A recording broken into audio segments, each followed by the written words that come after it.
Hey, what's up guys? Joker here. Hope you're all doing well, and it looks like the closet is open today. What sorts of mysteries will it unveil? Who knows? But yeah, today we've got a few news stories in the world of PC gaming. First up, we're going to be talking about Assassin's Creed Valhalla and the system requirements to see if you can run the game. It's got various resolutions and options and all sorts of details actually listed, which is really nice to see. Ubisoft is actually one of the better developers, publishers at doing that. Also, a ton of Denuvo games have been cracked in the past 12 hours by Scene Group Conspiracy, which means the latest form of Denuvo is, well, it's dead. It's no more. So yeah, maybe some newer games coming out might get cracked sooner as well, and I'm sure some other titles will be getting cracked at some point in the very near future as they've all started to topple like dominoes, and Marvel's Avengers now supports DLSS.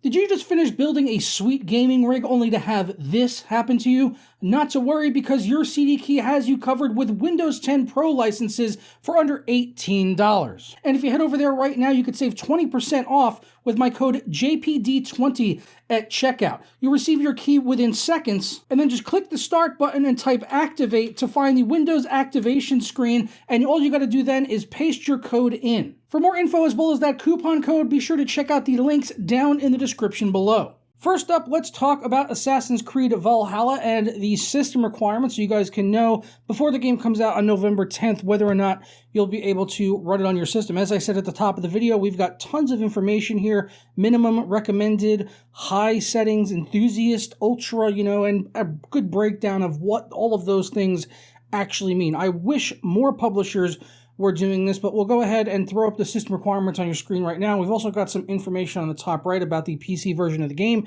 It says that it requires DirectX 12. It will have uncapped frame rate, in-depth customization options, hybrid input, whatever that means, multi-monitor and widescreen support, in-game benchmark for performance analysis, which they've been doing for the past few years in pretty much every new Ubisoft title. So all of this stuff really isn't much of a surprise, except for that it requires DirectX 12. I wasn't really expecting that, but hey, it's a thing. So yeah, that's going to be in there. So looking at these requirements, you can see they've got quite a few different categories in here, from minimum ranging all the way up to ultra. Minimum being 1080p 30 FPS as their average performance. Recommended is also 1080 30 FPS, but on the high preset, whereas the minimum is on the low preset. So that is what it is targeting on there. High is 1080p 60 frames per second on the high preset. Enthusiast is for 1440p 60 FPS on very high. And then Ultra is targeting 4K on the ultra high preset, but only 30 frames per second, which is kind of disappointing to see. I would have loved to have seen what they are suggesting for 4K 60 frames per second on ultra high preset, as I'm sure it would be a 3080 or a 3090 if even those are able to run this game at the maxed out settings and getting 4K 60 frames per second, which I'm actually fairly doubtful on. With this game, as Assassin's Creed games are notoriously brutal to run on the CPU side of things as well as the GPU. So we'll start off with the GPU here. At the minimum, they are suggesting an R9 380 or a GTX 960. Recommended is an RX 570 or a GTX 1060 for 1080p 30 frames per second on the high preset. So yeah, you're going to need a pretty beefy GPU if you want to run this game at 60 frames per second on pretty much any settings. For their high recommendation, which is 1080p 60 frames per second on high, they're saying you're going to need at least a Vega 64 or a GTX 1080, which are very comparable GPUs. Those notoriously do test pretty neck and neck in terms of frame rates in video games. So yeah, 1080p high settings, 60 FPS.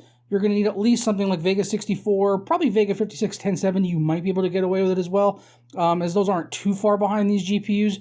But yeah, it's going to be requiring some hefty spec. For their enthusiast, 1440p 60 FPS, which is probably what a lot of gamers are going to be targeting. They're saying a 5700 XT or an RTX 2080 Super for 1440p 60 frames per second. Wow.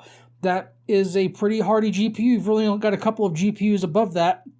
Namely, you've got the 2080 Ti as well as the newly released 3080 and 3090, which you basically cannot buy. And then for 4K, 30 frames per second, they again say the 5700 XT and the RTX 2080. Oddly enough, they don't say the 2080 Super here like they did for the Enthusiast preset. That could possibly be a typo on their end, or maybe it's not as beefy to run this game at 30 frames per second at 4K, although I think this is probably a mistake. So yeah, I'll be curious to see what this game can actually do on my RTX 3080 and if I can even max it out at 4K, but I'm assuming I'm going to have to probably toggle some options even on the latest high-end NVIDIA graphics cards, which is just absolutely insane that the game is going to be that taxing. For the CPU requirements, things do not get much easier here. On the lowest end, they're saying a Ryzen 3 or 4460, but I imagine that's going to hold you back quite a bit, as even a 6-core 12-threaded Intel CPU or Ryzen CPU has traditionally been really the minimum, really what you would want to have in anything like Assassin's Creed Odyssey or Origins. For their recommended, they say a Ryzen 5 1600 or a 4790. For their high settings, they say a Ryzen 1700 or 6700. For enthusiasts, a 3600X or 8700K. And if you're going to want to play at 4K, 30 frames per second, they're recommending at least an 8-core CPU. And yeah, with the way that their games typically scale on CPUs, I wouldn't put it past it to actually really need to leverage 8 cores, 16 threads of processing power in order to be able to run the game exceptionally well. And by exceptionally well, I mean 30 frames per second. For RAM, they're saying at least 8 gigabytes, but even at the highest, only 16 gigabytes, which is fairly standard. Windows 10 64-bit should go without saying, as it requires DirectX 12. And then for your hard drive, they are suggesting a 50 gigabyte SSD. So actually recommending an SSD here, not just an HDD, but 50 gigabytes of space, which is fairly small in comparison to some of the other games out there, like I'm looking at you, Call of Duty Warzone. So there you go. There's the system requirements. Let me know down in the comments below if you're going to be able to run it at what presets, and otherwise if you're disappointed with the settings on this game. Who knows if it's going to be cracked, though, but it might possibly be, depending on which version of Denuvo DRM it is going to be using, and it will be using Denuvo DRM, make no mistake of that. But in the past 12 hours, the latest form of Denuvo has actually been cracked on some games that people have been waiting a while for, like Death Stranding, which took 92 days to be cracked. But as you can see over on CrackWatch right now, a lot of games recently released, some of them like Mafia Definitive Edition, which had Denuvo, Total War Saga Troy, the new PES, as well as Ghost Runner, which is a new game. I'm not sure if that was using Denuvo or not. I'm not sure if it was. Let me take a look here. Off the page once. No, that didn't have any DRM. But yeah, if you come over to CrackWatch right now, it's pretty much all green up here. All I can see is green, baby. Death Stranding, that's one that people have been waiting for a while to get cracked. And Mafia, which has only been out 20 days, a lot of people wanted that to get cracked as well, as they're both single-player only titles. So if you have been waiting for those games to get cracked, they are now cracked, which means the latest Denuvo is no more. And I'm sure they'll move on to a newer, harder version to crack in the very near future, probably in the next few weeks or so, to be applied in, holiday 2020 titles. But, if you're a pirate, then I guess this is going to be good news for you. Oddly enough, Red Dead Redemption 2, still over 300 days later, still not cracked. That game's got some hefty DRM from Rockstar. I don't believe it's actually Denuvo, but it's Rockstar's own DRM, and that game has still not been cracked yet. So I guess whatever Rockstar is doing to protect their IP, then they're doing it well. Last up, but certainly not least, Marvel's Avengers' newest patch 1.3.3 adds in some new content to what is otherwise a pretty shit game, to be perfectly honest. It's not a great game. It's basically Destiny or Anthem type of clone with tons of microtransactions and battle passes based on every single hero in the game, and the gameplay itself is extremely boring, and on top of that, the performance is complete ass. So seeing that it's getting DLSS support is actually a good thing to at least resolve one of the issues with Marvel Avengers. I'm still not going to go out and purchase and play this game. I did purchase it initially to test it, but I refunded it within a few hours because the game it sucked and the performance was bad. There was really no reason for me to play this game. But now that they've at least fixed the performance potentially with adding in DLSS 2.1, which, as you guys know from seeing me test on Death Stranding with 2.0, very good technology, makes the game almost look better than native resolution and runs significantly better, anywhere from like 50 to 80% faster than playing at native resolution. So very good that it's adding in DLSS support. I really do hope that more titles added in the future. But if the only thing holding you back from playing Marvel's Avengers was the bad performance of it, then at least now that is resolved. So you can go ahead and you can play it and enjoy the microtransaction-laden pile of shit that Avengers is here on the PC or on your console of choice, although on the console it's obviously not going to have DLSS, but on the PC it is, which means it probably runs pretty well right now.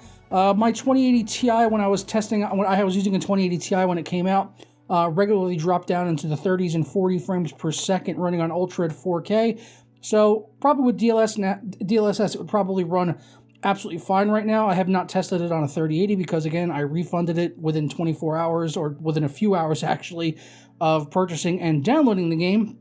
So, yeah, DLSS support for a bad game. I really wish we were getting it in Assassin's Creed Valhalla with those demanding system requirements, but looking into it right before doing this video, I realized that it is actually an AMD-sponsored title, which makes sense as they're bundling it in with a lot of their products. I believe the new Ryzen CPUs and the new Radeon GPUs are probably going to be bundling it along as a free game along with their products throughout the holiday season. So it makes sense that Valhalla probably will not be getting DLSS anytime soon, as AMD is sponsoring that game. So that kind of sucks, as with those hefty system requirements, it looks like it could actually really need it.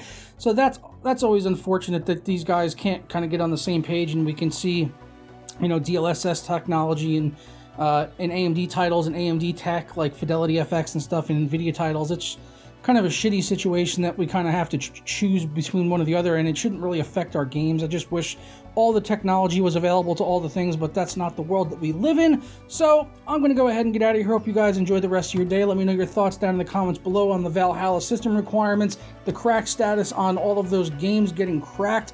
Yeah, definitely Death Stranding and Mafia Definitive Edition were big ones, so that's interesting to see. And then also DLSS getting added into Avengers if you're playing that trash heap. Let me know down in the comments below. I'm going to go ahead and get out of here, and I hope you guys enjoy the rest of your day. I'll see you tomorrow for another one. Ciao.